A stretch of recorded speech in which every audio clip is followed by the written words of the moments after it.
Tervepä terve. Tässä on tämmöstä rumpusettiä. Kun mä oon saanut joskus vähän aikaa tästä jo aikaa. Mitä nyt tästä olisi, kuukausi vai? Ootas. Joo, eli joskus olisiko ollut ennen vappua.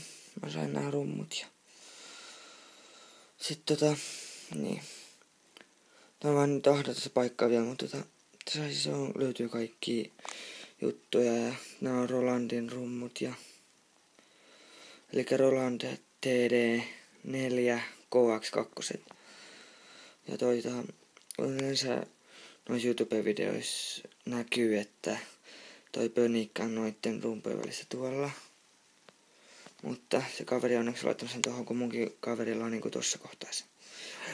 Siinä on helpompi valita se rumpusetti, 25 eri rumpusettia tässä, mutta se riittää mulle ihan tähän vaiheeseen, koska mä en tarvii paljon mitään sellaisia rumpusetteja, kun noin kalliita kaikki sähkörummut yleensä, ja tääkin oli 750, kyllä.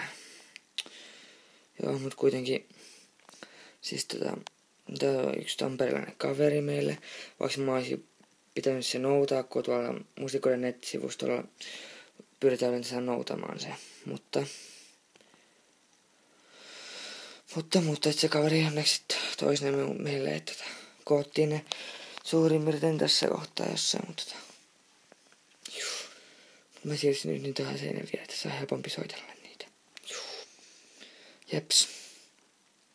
Mut kuitenkin tosissaan kaikki on toiminut tosi hyvin, paitsi niin mulla oli se kaveri laittaa tänne sen kajarin täältä.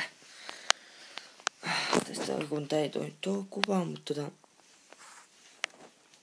kuitenkin se ei toimi. Kun se laittaa tuon oranssin johdon, kun mikä on tuolla kiinni, tuolla. Että näette tuon oranssin tuolla, niin se ei oikein toimi. Kuulemma se kaveri sanoi, että se on rikki se johto.